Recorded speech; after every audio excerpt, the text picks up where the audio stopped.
Thank you so very much for making me cry. Today is a memorable day that we will never ever forget in my life. Ẹ kú ọ̀lẹ́ o, mo kí gbogbo yín lọ́kùnrin lóbìnrin lọ́mọdé lágbà. Orúkọ tèmi ni Mọ́rẹ́nikẹ́ Aláùsá Sulaiman aka Mama Ereko. A wálé ní láti wá ṣe ayẹyẹ àjọ̀dún ọjọ́ ìbí Àlàbí Pasuma. Ó ṣàádọ́ta ọdún. Mo dẹ̀ mọ̀ pé Àlàbí tó ṣàádọ́ta ọdún dájúdájú ó dá mi lójú pé ó máa ṣọgọ́rùn ọdún nínú ọlá àtìdẹ̀ra pẹ̀lú àlàáfíà ara tí ò ní fàìsàn lùgbà. Ìgbà ọdún kan ni o. Àlàbí Ṣéhù Fújì wọ́n sọ o. Mo kí gbogbo ojú tí ó ń wò mí o, ọmọ yín náà ni mi ò tí ì change orúkọ o. Èmi ọmọ yín Alhaji Adékọ́lá Tìjàní tí ẹ máa ń pè mí ní Kamilu Kompo, ẹ dẹ̀ tún ń pè mí ní Muniru, ẹ ń pè mí lọ́lẹ́yọ̀, orúkọ pọ̀ mo kí yín lẹ́ẹ̀kan sí i. Mo dẹ̀ ń fi àsìkò yìí kí Alhaji Wasiu Àlàbí Pasuma pé wọ́n kú ayẹyẹ ọjọ́ ìbí òní o. Ẹ̀mí wọn tó ṣe 50 á ṣe 60 o, á ṣe 70 á ṣe 80 á ṣe 90 á ṣe 100 lágbára lọ́wọ́ ọlọ́mọ ìfẹ́ kórí fún wọn kórí fèmí àtẹ́bí mi náà bẹ́ẹ̀ kò ní bàjẹ́ sàkáìmọ́ sàsáírì sáírì tààrà símọ́ mọ̀ sí papa kayara puk mọ̀ ń ṣàdúrà ní ẹ ṣe. ló ẹ̀yin olólùfẹ́ mi nílé lóko nírìn àjò àwa náà ni ẹ mà ní wáwá tí ojú ò mà ní tìyìn orúkọ mi ò yí padà Àyàndọ̀tí Emmanuel náà ni ṣebí gbogbo yín lẹ mọ̀ mí Sáyọ̀ká mo Sádìwìn ọmọ ọlọ́gẹ̀dẹ̀ àti bẹ́ẹ̀ bẹ́ẹ̀ lọ ẹ wò ó ẹ̀yin olólùfẹ́ mi ẹ rí i pé inú mi dùn nígbà tí wọ́n pè mí pé ẹ jẹ́ ká lọ sílé Olúwa kí ni nǹkan tá wà ń bí yìí fún gan ṣebí Wàsíù Àlàbí Ajíbọ́lá Pasuma ni kí ló ń ṣe 50 years golden years ló ń ṣe lónìí ẹ wo ẹ̀yin èèyàn mi ẹ má jẹ́ àdónà pẹ̀lú rárá nítorí wípé ẹni tó bá tó nǹkan náà lájẹ́ ó ṣe Pasuma mo kí ẹ ò ní fojú sunkún ọmọ lágbára Ọlọ́run gbogbo orí ayọ̀ ẹ ò mà ní tán o tiwa náà ò ní tán nítorí pé kò síbi tó ti máa rí wa tó ń fojú pa wá rẹ́ lẹ́yìn náà 50 years tó ṣe yìí golden years tó ṣe yìí lágbára Ọlọ́run wàá máa ṣílé mọ́lé wàá máa rọkọ̀ mọ́kọ̀ ìlú òyìnbó tó ń lọ plane ẹ ò ní jábọ́ lágbára Ọlọ́run. Orúkọ tèmi bí Motors gẹ́gẹ́ bẹ́ẹ̀ ṣe mọ̀ Mopsy Jayden ní latest o actor lèmi òṣèré ni mí and I'm here for Pasuma torí pé ó ń ṣe 50 ọdún lénìí ṣẹ́rí Pasuma ọ̀rẹ́ mi ni ẹ̀gbọ́n mi ni èèyàn mi ni and I wish that bó ṣe ń ṣe 50 ọdún lénìí Ọlọ́run tó yẹ kó máa ga sí nínú ìmọ̀ nínú òye nínú ògo nínú ọlá nínú àlùbáríkà. Orúkọ mi ni Chief Jamiu Abiodun Kakawa, the elected Kakawa of Lagos. So èmi náà jẹ́ kan nínú àwọn òṣèré orí ìtàgé tẹ́lẹ̀ èmi dẹ̀ ni wọ́n fi ṣe ètò abániwá ibi lílò tí wọ́n bá ń ya movie. So mo dúpẹ́ lọ́dọ̀ Ọlọ́run lénìí láti wá bá àbúrò mi Wàsíù Àlàbí Pasuma ṣe àjọyọ̀ 50. Mo dẹ̀ rí pé lágbára Ọlọ́run ó ṣẹ̀ṣẹ̀ bẹ̀rẹ̀ ni ó ì máa lọ lókè sí ni lẹ́yìn eléyìí nǹkan ọ̀tun kò bàjẹ́ fún lánàá kò ní bàjẹ́ fún lẹ́ni ọlá ẹ̀ náà ó dẹ̀ ní bàjẹ́ lágbára Ọlọ́run. Alright, ìkan tí mo fẹ́ wish Alhaji Wasiu Alabi Pasuma ni pé long life and prosperity mo gbà á ládùúrà pé wọ́n á dàgbà wọ́n á dògbò wọ́n á fọwọ́ pawú wọ́n á fèrègì jobi láṣẹ lẹ́dùnmarè. Yèyé Abídèmí Olúkúewu lèmi ń jẹ́ èmi lọ́mọ onítòkò lókè àlejò Lábẹ́òkúta èmi lọ́mọ ní fúnni lọ́mọ làálùpà. Thank you. Kú dédé àsìkò yìí gbogbo ẹ̀yin olólùfẹ́ Oyinmomo orúkọ mi ò yí padà o olóyè Adéyínká Abdulkabir Adéwọyè tí gbogbo àgbáyé mọ̀ sí kábíyèsí Òrọ̀làwà náà ni ẹnu wa dùn yín pé ọjọ́ òní ṣojú gbogbo wa o ní pàtàkì gbogbo ẹni tẹ́ ń wo Oyinmomo lórí DSTV àdúpẹ́ bó bá rí bẹ́ẹ̀ ẹ jẹ́ ká fọpẹ́ fọlọ́run pé ìgbà ẹ̀kẹ́ ń fọwọ́ ti lé ìgbà aláàmú ń fọwọ́ ti giri fún ọmọ olóríire ọ̀hún tí a mọ̀ sí Alhaji Wasiu Alabi Adékúnlé Ọ̀dẹ́tọ́lá tí gbogbo àgbáyé mọ̀ sí Pasuma Wonder wa dúpẹ́ lẹ́ni tí èní ṣojú wa bá ti wá ń dúpẹ́ lẹ́ni àgbàládùá fún pé bó ṣe di 50 ọdún kí Ọlọ́run bá kó máa bá a dúró tì í kó máa yẹn kó ṣiṣẹ́ kí ìwọ ẹ̀ kó má yí padà nítorí pé ẹni tó bá níwà Ọlọ́run máa ń kẹ́ Ọlọ́run máa ń tì lẹ́yìn ni òun lè ṣe táwọn èèyàn pọ̀ wọ́n pọ̀ pé ẹni pé òun nìkan ni èrò pọ̀ àdúpẹ́ Ọlọ́run á sì máa ti Alhaji Wasiu Alabi Pasuma Wonder lẹ́yìn.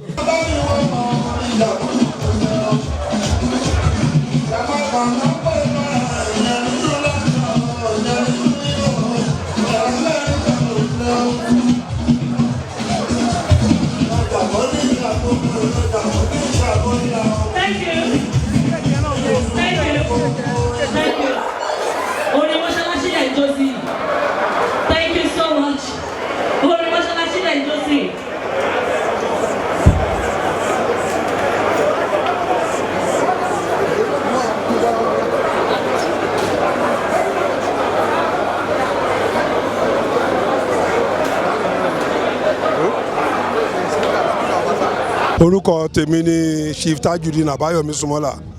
I am the CEO Sontab Group of Companies. Inú mi dùn lénìí fún ọjọ́ bíi Alabi Pasuma. Ọlọ́run àbá á jẹ́ kó ṣe púpọ̀ ọdún láyé. I wish him well. Ẹ̀yin tèmi nílé tẹ́wọ̀ wà nílé orúkọ mi ni Akin Ọlágbadé Odòàgbà Arólé Gbénga Adébóyè.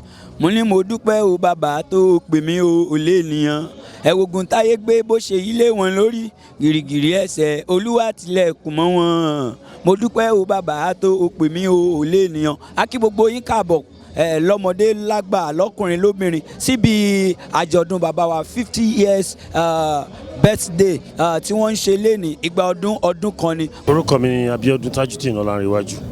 A wá sí ibà láti wá bá Alhaji Wasiu Alabi Pasuma ṣe 50 years golden age. Mo bá dúpẹ́ lọ́wọ́ Ọlọ́run pé ó wà tí 50 years. Mo rántí nígbà tí mi náà ṣe 50 ó sọ fún mi pé ẹ̀gbọ́n díẹ̀ náà ló kù èmi náà máa tó bá yín o. Wà á dúpẹ́ lọ́wọ́ Ọlọ́run pé ó pé 50 inú ayọ̀ àti àlàáfíà.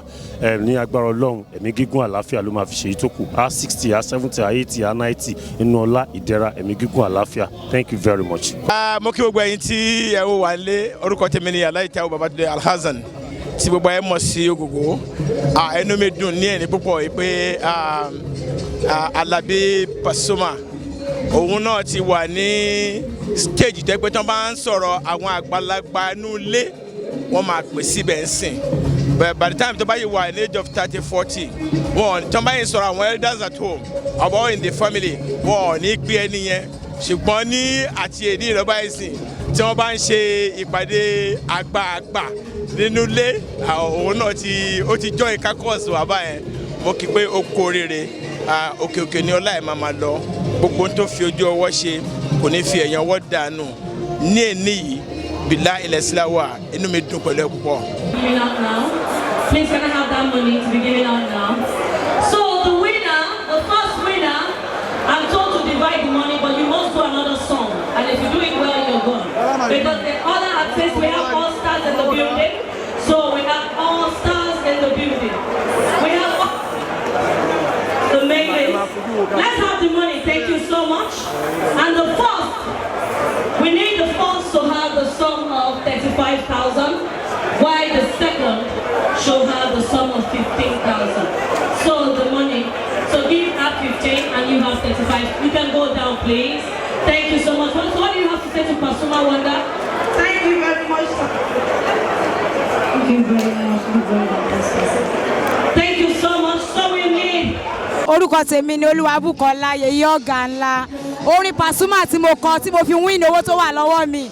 Ìgbà tí mo dé síbi iṣẹ́ fújì o lèmi Pasuma mo wá sọ fújì dọ̀sùn tó bá bí pé kí ni Paso ṣe ẹ̀yẹ dá wọn lóhùn o ohun tó ṣe lèyí o celebrity vesu glow ambassador o Paso ní first fújì artist o tó kọ́kọ́ bá wọn ní pọ́ṣẹ̀ ní Nàìjíríà ìmúra o ní fújì o Paso máa ló sọ dọ̀sùn.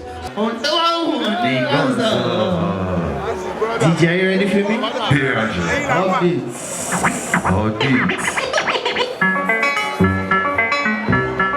Ladies and gentlemen, one time we got something great on the wheel right now. Let it go. What? Oh yeah. Ladies and gentlemen, on this one,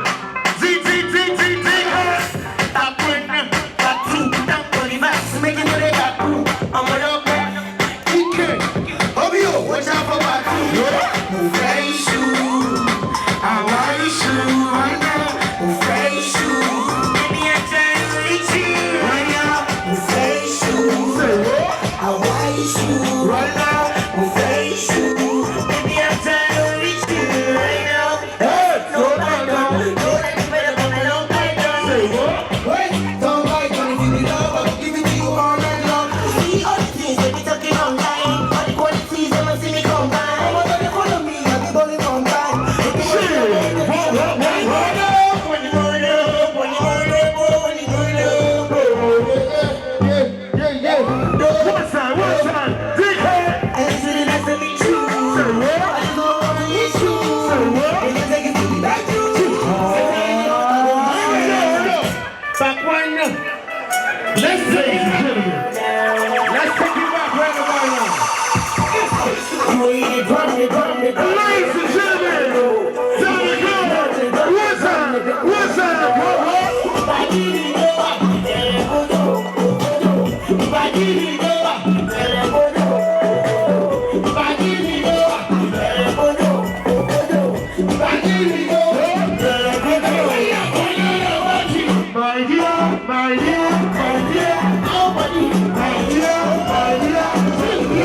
Tèmi ni Doris Simeon ìdí tí a fi wà ń bí láti jẹ rice àti gbogbo ẹ̀yìn ló àti sẹ̀mó òun ni nítorí Pasuma at 50 and mo wish wọn ní long life, prosperity, in good health and plenty money, and I wish him more years and in good health in Jesus' name. Ó fẹ́ kí Alhaji ni pé wọ́n ti ṣe 50, wọ́n á ṣe 60, wọ́n á ṣe 70, wọ́n á ṣe 80, wọ́n á ṣe 120, wọ́n á ṣe 150 lágbára Ọlọ́run, ikú ò ní gbà wọ́n lọ́wọ́ abáyé lágbára Ọlọ́run. Ìtèmi orúkọ mi ò tí yí padà o, Kẹ́mi Kórèdé lórúkọ mi tẹ́yìn náà dẹ̀ mọ̀.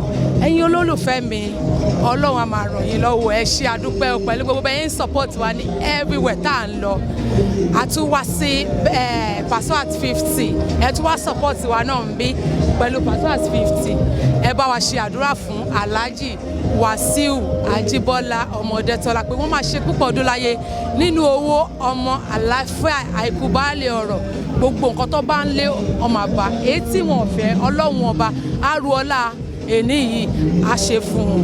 Orúkọ mi ni Adébọ́lá Balógun, people call me Bola Barisa. Mo wish ẹ̀gbọ́n mi Alhaji Wasiu Alabi Pasuma a very happy birthday and everything God he deserves. Àlékún owó ọmọ àlàáfíà lágbára Ọlọ́run. Ó tún ṣe máa lọ sípò gíga jù báyìí lọ. Orúkọ tèmi ni Asisi Onífádé. Gbogbo àwọn èèyàn mọ̀ mí ní Olú maintain Olúmídé. Inú mi dùn léni fún Alabi Pasuma pé ó pé 50 years. Ní agbára Ọlọ́run gbogbo ìtókù tí Alabi Pasuma máa lò láyé kò ní fi lo ìnira lágbára Ọlọ́run.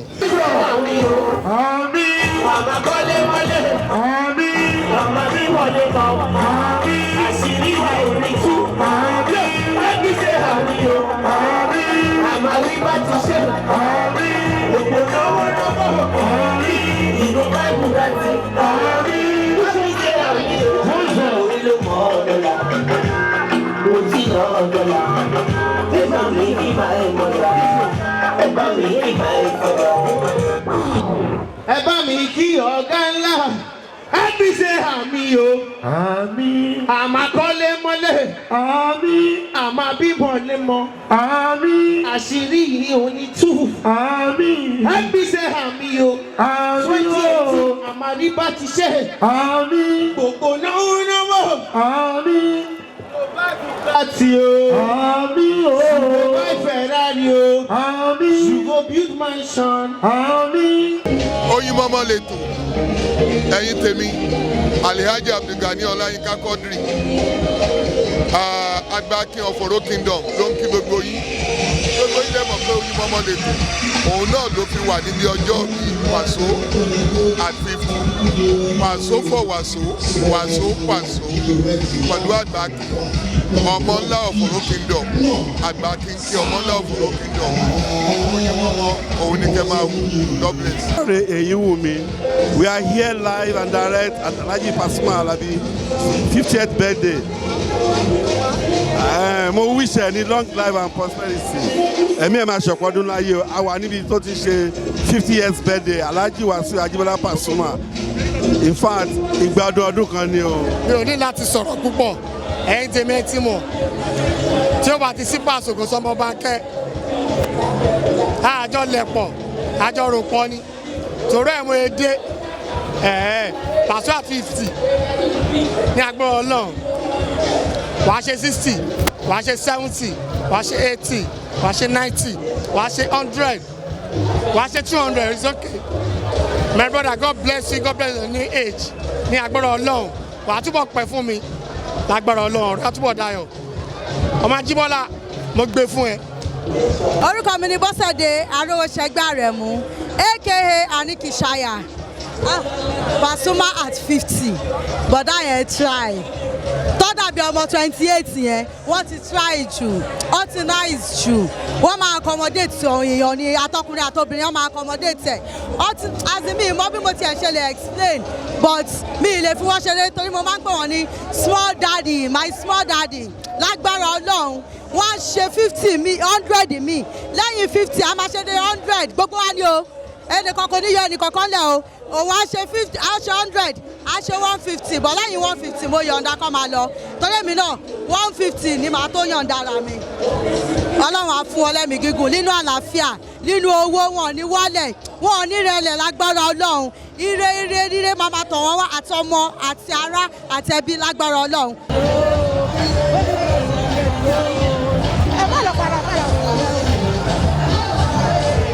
Yeah, what's up, people?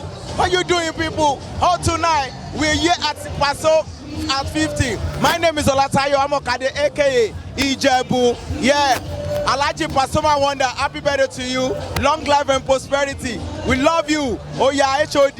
agbára àtàṣe ó di wọ̀ ọmọlé ó yá ìmáàmù mo dọ̀bù dáàbò fún yín mo dọ̀ thank you keep watching Oyinmomo. Wow, orúkọ mi ni Adékúnlé Adégbìtẹ́ tí gbogbo èèyàn mọ̀ sí Starboy Mr. Oga síbẹ̀. Wow, ẹ máa wo Oyinmomo òun lètò ètò òun ni Oyinmomo mo fẹ́ kẹ́ máa wò star studded program ni ẹ máa wò ibẹ̀ lẹ́sìn máa dé àwọn òṣèré ńláńlá òṣèré jàǹkànjàǹkàn ibi tá a wà lénìí òun ni 10 degree ní Ọ̀rẹ́gùn ní Ìkẹjà ibẹ̀ la ti ń ṣe gbogbo fàájì à ń ṣe ayẹyẹ 50th birthday Alhaji Adékúnlé Alabi Wasiu Ọdẹ́tọ́lá Pasuma ó ń ṣe 50 years of age ibẹ̀ la wà tá a ti ń dá bí ẹdun tá a rọ̀ bí òwe ẹ rí i pé gbogbo àwọn èèyàn tó wà níbí lẹ́yìn inú wọn ń dùn inú tiwa náà dẹ̀ ń dùn lágbára lọ́wọ́ ba Alhaji Wasiu Alabi Pasuma I wish you long life more fame more money in your bank account. God bless you. God bless your generation. God bless your upcoming generation, your new generation. God bless you. We love you. Love you so much. God bless you, my brother. Happy birthday to you. Happy birthday to you. Happy birthday to you. Again. Happy birthday to you. Happy birthday to you. Happy birthday to you.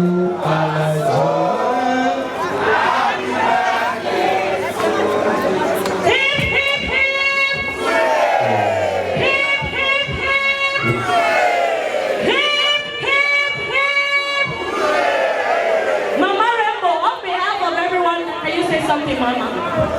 Hello.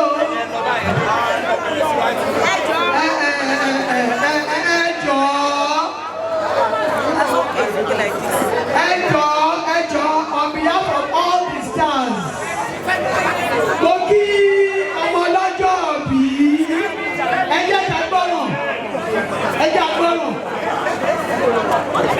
àti ọmọlọ́jọ́ bí ó kú oríire ẹ̀mí àṣẹ púpọ̀ ikú òní yọ láàrin wa ẹ̀gbọ́n ayé òní ikú lẹ́sẹ̀ ó wọ bàtà kó wọ bàtà ẹ̀gbọ́n ayé òní ikú lẹ́sẹ̀ gbogbo wọn la máa ṣoríire o àdélé láyọ̀ thank you.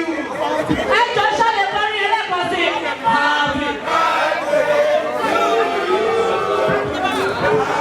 happy to you. Happy birthday to you, Paso. Happy birthday to you. Orúkọ mi ni Liz Anjorin. Nǹkan tí mo gbà ládùúrà fún Pasuma òun ni ẹ̀mí gígùn, àlàáfíà, ọgbọ́n ìmọ̀ àti òye pẹ̀lú owó tó pọ̀ tí kò tán. Orúkọ mi ni Bàbá Tí, inú mi dùn láti wà níbí lẹ́nìí. Ọ̀gá wa, bàbá wa, ọ̀gá ńlá, mo wish wọn ní ọ̀pọ̀lọpọ̀ ọdún láyé nínú àlàáfíà, ẹ̀mí gígùn lágbára Ọlọ́run. Wọ́n máa ṣe 60, wọ́n á ṣe 70, 80, 90, 100, 120, 130, 120 is okay. Yeah, happy birthday, Daddy. Happy birthday, Pasuma. We love you. Orúkọ mi ni Tóyọ̀sí Adésanya Ayíléyẹmí, an actor.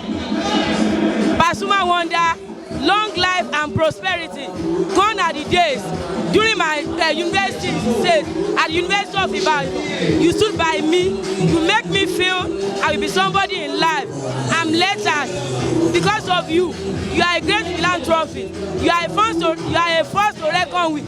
Pasuma wonder, ẹ ṣé o, mo dúpẹ́ lọ́wọ́ yín o. Oyinmomo nìyẹn Fúnṣọ́ Adéolú ló sọ̀rọ̀ yìí. Arẹwà ọkùnrin tó ga jù lọ gbogbo àgbáyé. Pasuma àti pé 50 ọdún ní orílẹ̀ ayé yìí. Ọlọ́run dẹ̀ mọ̀ pé èèyàn gidi ní Paso. Bó ṣe ṣe ni ó máa ṣe o. Gbogbo nǹkan tó ń ṣe tí gbogbo ẹ̀ fi ń gbèrú fún ẹ kò ní tumble, kò ní stop. Gbogbo ẹ̀ máa lọ síwájú ni o. Kò ní bó ṣe ṣe 50 yìí wàá ṣe 100 láyé. Still bouncing like Fúnṣọ́, you know. Èèyàn mi ní wàá ṣe lè gbá yìí. Oyinmomo ni o, ètò ni o, Oyinmomo.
gáúsù fújì kò pẹ́ fún wa bàbá